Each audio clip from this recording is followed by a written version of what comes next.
इस घर में दोस्तों पुलिस को लगभग 360 किलो के एक्सप्लोजिव्स मिलते हैं। अप्रोक्सीमेटली 360 kg जो है इनफ्लेमेबल मटेरियल बरामद हुआ है, जो कि सस्पेक्टेड अमोनियम नाइट्रेट है। बाद में और रेड्स की गई तो एक्सप्लोजिव्स का नंबर 3000 किलो से ज्यादा बताया जा रहा है। इसमें अमोनियम नाइट्रेट होने का शक है, जिसे बम बनाने के लिए इस्तेमाल किया जाता है। इसके अलावा पुलिस ने यहां से एक walkie talkie, 20 timers, batteries, remotes और 5 किलो हैवी मेटल्स और इलेक्ट्रिक वायर्स जैसे बम बनाने वाले सामान को भी इकट्ठा किया। यहीं पर एक क्रिनकॉव राइफल, 3 मैगजीन्स और एक पिस्तौल भी मौके पर मिली। ये सब देखकर ये बात साफ थी कि यहां पर एक बड़ी साजिश रची जा रही थी। इनकी गिरफ्तारी के बाद लेकिन दिल्ली में रेड फोर्ट के ब्लास्ट से पहले पुलिस ने यह भी कहा था कि यह ऑपरेशन अभी भी जारी है। तो फरीदाबाद में आतंकवाद के आरोप में जो अरेस्ट हुए और दिल्ली में जो रेड फोर्ट ब्लास्ट हुआ, इन दोनों को एक साथ जोड़कर देखा जा रहा है। द इंडियन एक्सप्रेस ने जम्मू कश्मीर पुलिस के टॉप सोर्सेज के हवाले से बताया है कि दिल्ली में जो ब्लास्ट हुआ वो फरीदाबाद में अरेस्टेड लोगों से कनेक्टेड है। हालांकि इस बात को भी अभी तक ऑफिशियली नहीं कंफर्म किया गया है सरकार के द्वारा, लेकिन इंडियन एक्सप्रेस के मुताबिक इस ग्रुप में मुजाम्मिल और आदिल के अलावा 2 और डॉक्टर्स शामिल थे। इनमें से एक लखनऊ की एक महिला डॉक्टर है जिसे गिरफ्तार किया जा चुका है, लेकिन एक डॉक्टर उमर नबी अपने साथियों की गिरफ्तारी के बाद गायब हो गया था और इसी उमर नबी पर यह धमाका करने का शक है। अलेजिडली ये पुलवामा के उसी कोयल गांव का रहने वाला है जिससे मुजाम्मिल आता है और ये भी अल फलाह यूनिवर्सिटी में काम करता था। मुजाम्मिल की गिरफ्तारी के बाद पुलिस इसको तलाश कर रही थी। इस उमर नबी को दिल्ली धमाके से जोड़ने वाला एक और प्रूफ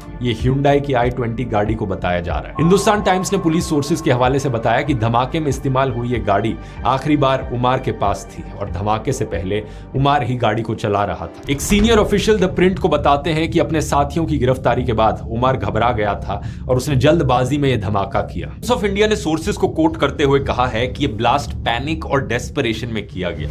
यह बॉम्ब लूजली असेंबल्ड था और पूरी तरह से डेवलप नहीं हुआ था, जिसकी वजह से इसका लिमिटेड इंपैक्ट रहा और कोई शार्प नहीं मिले। उनके अनुसार उमर ही इस गाड़ी को चला रहा था और इस ब्लास्ट के एक्सप्लोजिव्स उसी तरह के हैं जैसे फरीदाबाद रेड्स में मिले थे। पुलिस ये जांच कर रही है कि मारे हुए लोगों में उमर शामिल है या नहीं। इसके लिए उमर की मां का DNA सैंपल लिया गया है। ये एक बेहद ट्रैजिक और दिल दहला देने वाली ऐसी घटनाओं के बाद जो सबसे जरूरी चीज होती है वो ये है कि हम सब अपना धैर्य और विवेक बनाए रखें। आतंकवादियों का मकसद होता है देश में आतंक फैलाना और ऐसे समय में इसलिए जरूरी होता है एक दूसरे के साथ खड़े रहना। 3 चीजों से यहाँ पर दूरी बनाकर रखें। पहला, वो टीवी मीडिया चैनल्स जो इस इंसिडेंट को सेंसेशनलाइज करेंगे TRP के लिए। दूसरा, सोशल मीडिया पर वो नफरतखोर ट्रोल्स जो इस इंसिडेंट का इस्तेमाल करेंगे समाज में नफरत फैलाने के लिए। इन लोगों को पहचानना इतना मुश्किल नहीं है। ये हमेशा इस फिल्मी विलन की फोटोज और वीडियोस शेयर करते हैं। वो ऐसे आतंकवादी हमलों का इस्तेमाल करते हैं अपने अंदर भरी नफरत को जस्टिफाई करने के लिए और समाज में यही नफरत फैलाने के लिए। और तीसरा, अपने अंदर के खुद के बायसेस। बहुत से लोगों की ये टेंडेंसी रहती है जब किसी भी इंसिडेंट में सफिशिएंट इंफॉर्मेशन अवेलेबल नहीं है तो वो इंस्टेंटली कंक्लूजन्स पर जंप करने की कोशिश करते हैं। जैसे कि कई सारे कमेंट्स मैंने सोशल मीडिया पर देखे कि बिहार इलेक्शंस अगले दिन थी, उससे पिछली रात को धमाका हुआ, तो पक्का इसके बीच में कोई कनेक्शन होगा। मैं मानता हूं कि इस सरकार ने ऐसे कई काम किए हैं जिससे इन पर बिल्कुल ट्रस्ट नहीं किया जा सकता, लेकिन इस तरीके से बिना किसी सबूत के इस तरीके से कंक्लूजन पर पहुंच जाना यह भी बहुत गलत है।